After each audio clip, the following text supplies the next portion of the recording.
India आप तक समाचार, कड़वा लेकिन सच। जितकं देखणं तुमचं रूप, जितकं सुंदर तुमचं मन, तितकं सुंदर आमचं मनमोहिनी ब्राइडल कलेक्शन।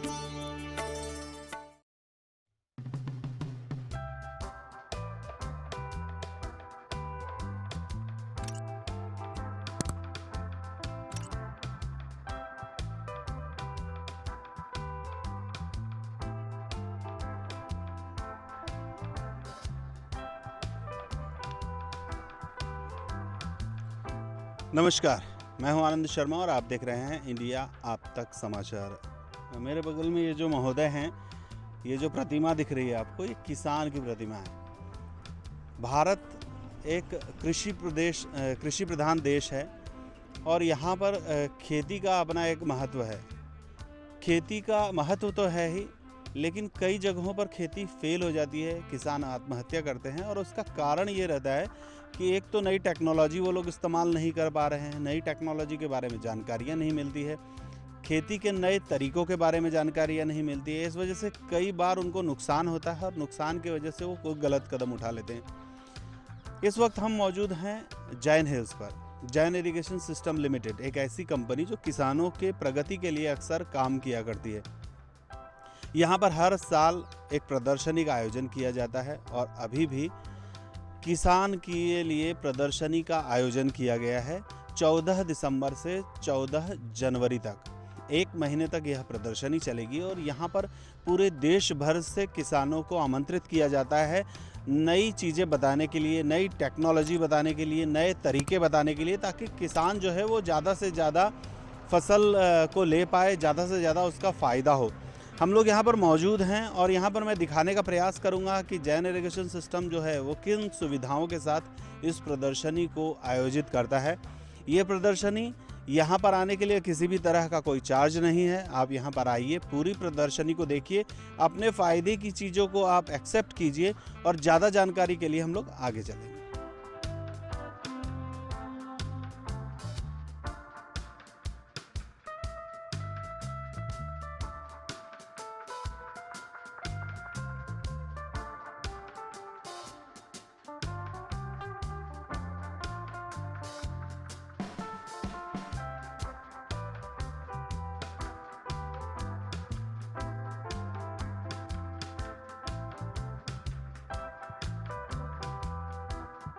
यहाँ आने के बाद सबसे पहले आपको रजिस्ट्रेशन करवाना पड़ेगा।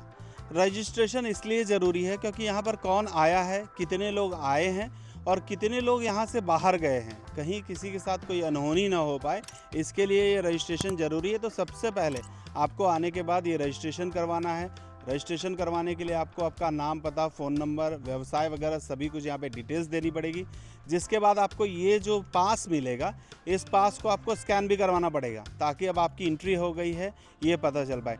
ये बैलगाड़ी देखिए, ये बैलगाड़ी भी जुगाड़ वाली बैलगाड़ी है और ये बैलगाड़ी जुगाड़ वाली इसलिए बोल रहा हूँ कि ये जैन इरिगेशन सिस्टम लिमिटेड जो है, जैन पाइप्स, वही अपने पाइप्स के साथ ऐसी बैलगाड़ी बना सकता है।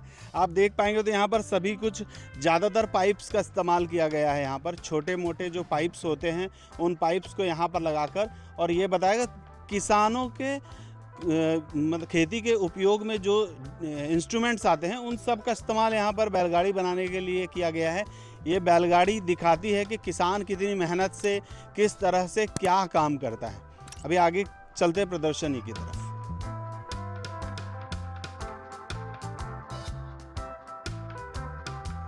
अपना स्कैनर स्कैन करवाने के बाद, रजिस्ट्रेशन करवाने के बाद जैसे ही अंदर आया हूँ, मैं पहुंचा रेलवे स्टेशन पे। जी हाँ, ये जैन इरिगेशन सिस्टम लिमिटेड का रेलवे स्टेशन है जहां पर जैन हाईटेक्स एक्सप्रेस ये खड़ी है तैयार, आप सभी को किसानों से जुड़े सभी आधुनिक उपकरणों से जोड़ने के लिए और उस स्टेशन तक ले जाने के लिए। ये एक सेल्फी पॉइंट है। यहाँ पे भी जो कुछ भी इस्तेमाल किया गया है उसमें आप लोगों को ये सारी चीज़ें पता चल पाएगी कि किसान जो है वो कितनी मेहनत से और किस तरह से सारे काम करता है। ये सारी चीज़ें बनाने के लिए उद्देश्य सिर्फ यही है जैन इरिगेशन सिस्टम लिमिटेड का, यहाँ पे आयोजकों का, ताकि किसान जब यहाँ आएँ तो सिर्फ किसानी की चीज़ें ना देखें, सिर्फ खेती की चीज़ें ना देखें, और भी चीज़ों के बारे में उनको जानकारियाँ होती रही, थोड़ा मनोरंजन भी हो। यहाँ सेल्फी निकाल सकते हैं, ये सेल्फी पॉइंट है। यहाँ पर new wave of hightech farming इस तरह का जो कुछ लिखा हुआ है।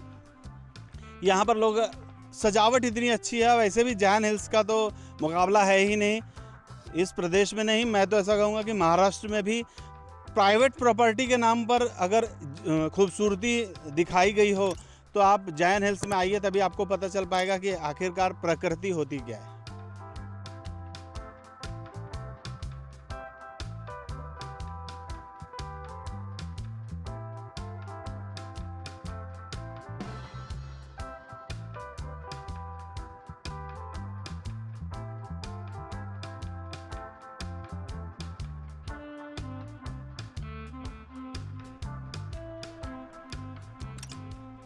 ढाई हजार mm के पाइप के अंदर मैं यहाँ पर हूँ, और ये पाइप जो है ये Jain irrigation system, Jain pipes जो हैं वो बनाया करते हैं। भारत का सबसे बड़ा डायमीटर वाला ये पाइप माना जाता है। आवाज़ अंदर गूंज रही थी और अब मैं बाहर निकल चुका हूँ। आप देखिए कि ये पाइप कितना बड़ा है। यहाँ पे तो हाइटेड भी बहुत है, और इतना बड़ा पाइप बहुत सारे शायद बड़े पाइपलाइन को, बड़ी चीज़ों को इस्तेमाल करने के लिए, और मुझे तो लगता है कि ये एक रूम जैसा भी बन सकता है अगर इसका इस्तेमाल खेती में अगर रूम बनाने के लिए किया जाए तो ये सारी चीज़ें जो है आपको यहाँ पर आने के बाद प्रदर्शनी में देखने के लिए मिलने वाली है।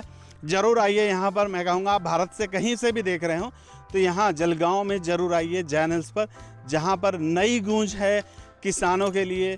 नई चीज़, नई बातें, नए आधुनिक उपकरण किस तरह से वो यहाँ पे बताए जा रहे हैं।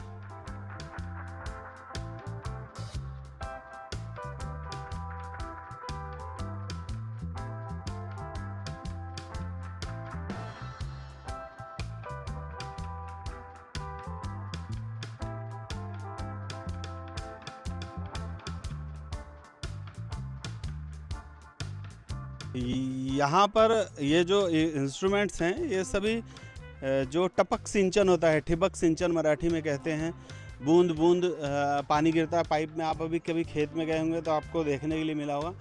तो ये उस लिए इस्तेमाल किया जाता है, और ये हार्ट बताए जाते हैं कि ये उस तरीके के जो सिंचाई है उसके लिए हार्ट का इस्तेमाल करते हैं। जैसे ये हार्ट ब्लड को फिल्टर करता है और सही चीज़ें आपको नसों में पहुँचाता है। इसी तरह से यहाँ पर भी सब कुछ फिल्टर होता है, और उसके बाद खेती में मिट्टी को वो चीज़ मिलती है जो उसको मिलनी चाहिए। समजून घ्या, 50 लिटर खतं मिक्स केलं, त्या ठिकाणी तुम्ही खतं पुन्हा मिक्स केले, 50 लिटर तुम्हाला आता खत द्यायचंय, 2 तासानंतर तुम्हाला दुसरं खत द्यायचंय, तर त्याच्यानुसार तो खत तेवढंच तो खत तो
यहाँ प्रदर्शनी में मैंने दिखाया कि बहुत सारी चीज़ें जो टेक्निकल है वो है ही।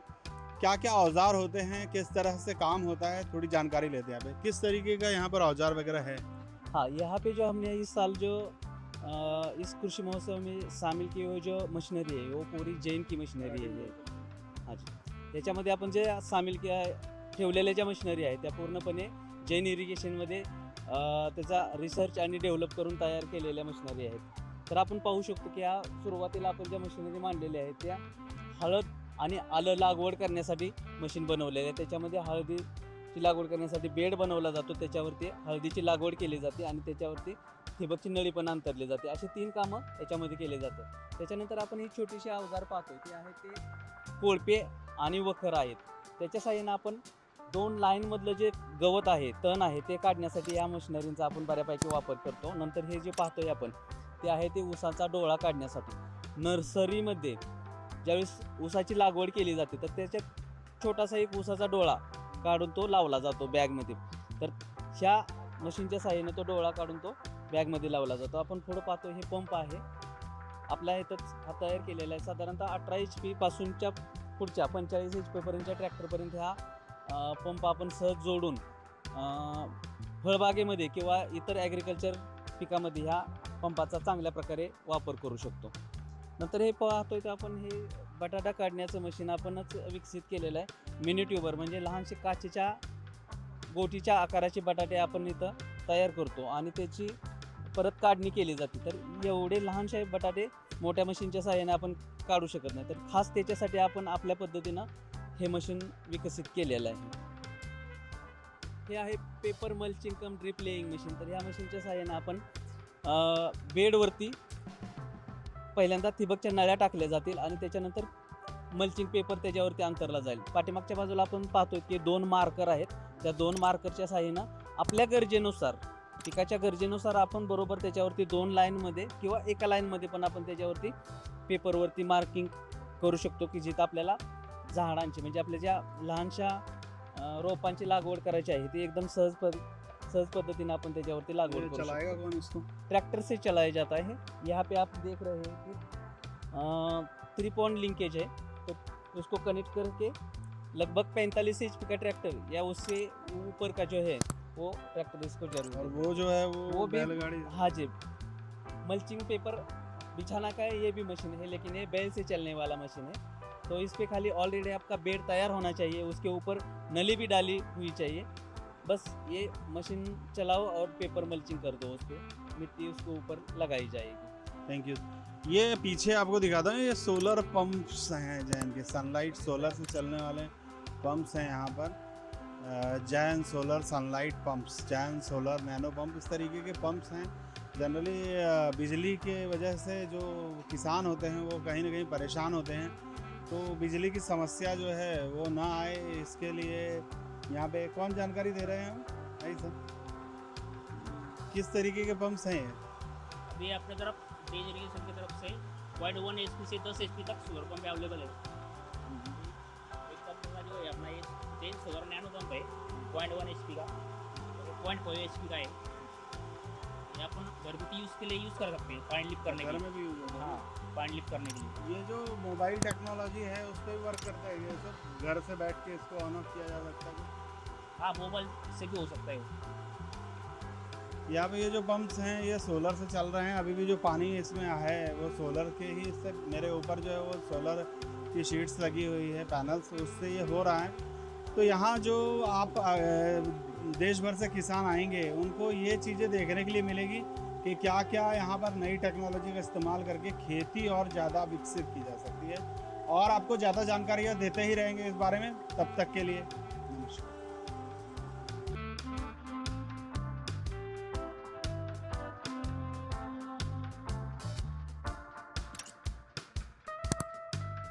नमस्कार, आपण सर्वांचं जैन हिल्सवरील या कृषी महोत्सवामध्ये मनपूर्वक स्वागत।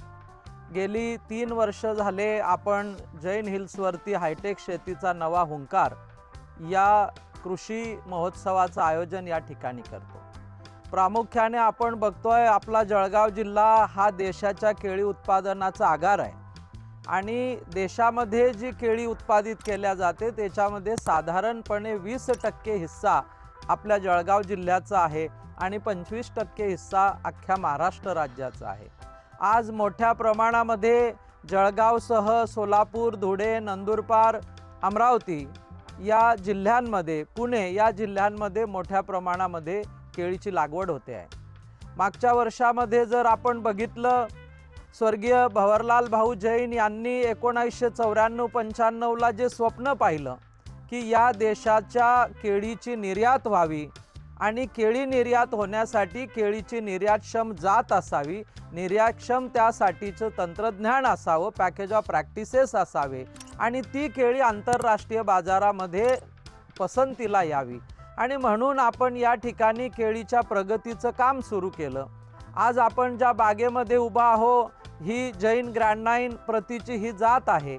याच्यामध्ये आपल्याला निळ्या स्कर्टिंग बॅग लावलेल्या दिसत आहे, वेगवेगळे एज टॅग लावलेले दिसत आहे, पिवळी, पांढरी, हिरवी, लाल पट्टी लावलेली दिसते आहे, केळीच्या फण्या काढलेल्या दिसत आहे, घडावर 9 फण्या आहे, त्याच्या केळ्याचे फ्लोरेट्स आपल्याला काढलेले दिसत आहे.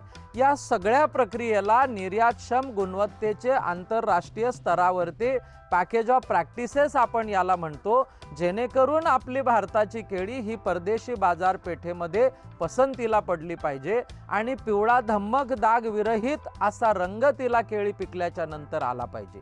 आणि म्हणून ह्या सगळ्या प्रात्यक्षिकांच्या मधनं आपण शेतकऱ्याला ह्या सगळ्या गोष्टी शिकवतो, नागरिकाला त्याचा अवेअरनेस निर्माण करून देतो.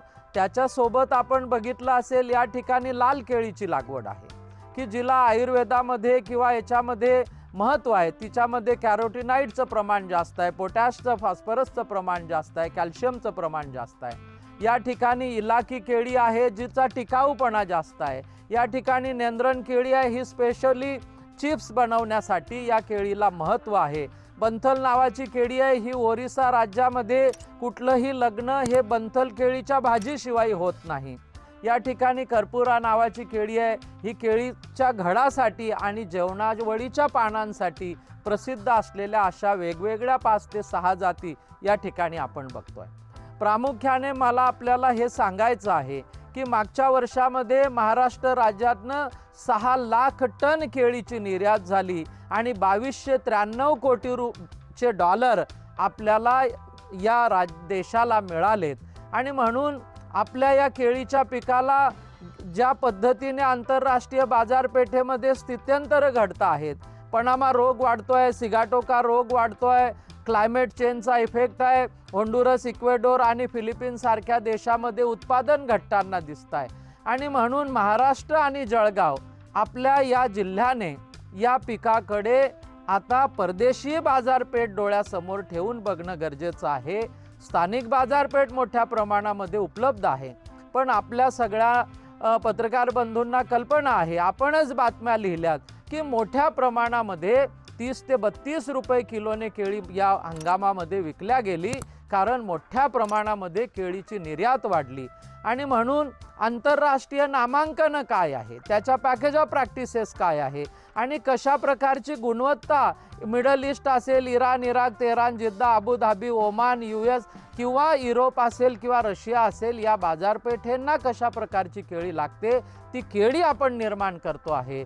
परंतु केळीचं pre harvest management, fruit care management, केळीचं पोस्ट हार्वेस्ट मॅनेजमेंट, त्याचं पॅकिंग आणि त्याचं स्टोरेज आणि त्याची कूल चेनने वाहतूक, अशा सगळ्या प्रकारचा विषय हा जर केळी बाजार उत्पादक आणि केळी व्यापारी आणि निर्यातदार यांनी एकत्रितरित्या हे काम केलं तर ते फार सुकर होईल आणि आपल्या केळीला प्रचंड मागणी परदेशी बाजारपेठेमध्ये निर्माण होईल. आणि म्हणून हे आधुनिक केळी उत्पादनाचं जे तंत्रज्ञान आहे, हे जे मॉडेल आहे, हे जैन हिल्सवरती दरवर्षी आपण उभारतो आहे की केळी गादी वाफ्यावर लावायची, तिला 2 लॅटरल टाकायच्या, मल्चिंग टाकायचं, वर्षभराचं फर्टिगेशन करायचं आणि त्या फळाचं व्यवस्थापन आणि ते फ्रूट केअर मॅनेजमेंट करून उत्तम गुणवत्तेची केळी ही नागरिकाला खाण्यासाठी मिळावी, असा हा हेतू ह्या सगळ्या प्रॅक्टिसेस आणि हा महोत्सव उभा करण्यामध्ये आहे. आपल्या संपूर्ण जिल्ह्याच्या आणि राज्याच्या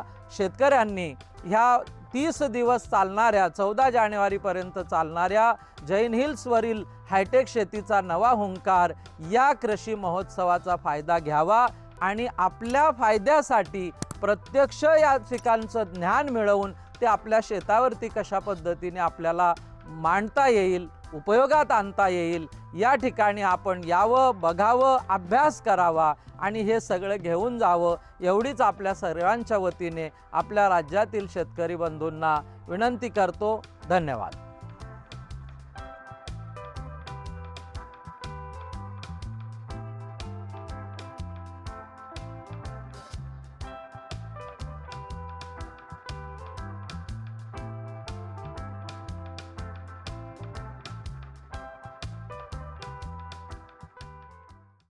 जळगावची नवी ओळख वस्त्रनगरी सुरेश कलेक्शन्स अँड क्रिएशन 80 फुटी कांदळदा रिंग रोड राधाकृष्ण नगर चौक छत्रपती शिवाजी नगर जळगाव. सौंदर्य विश्वाची 73 वर्षांची परंपरा. Suresh collections and creation Jalgaon.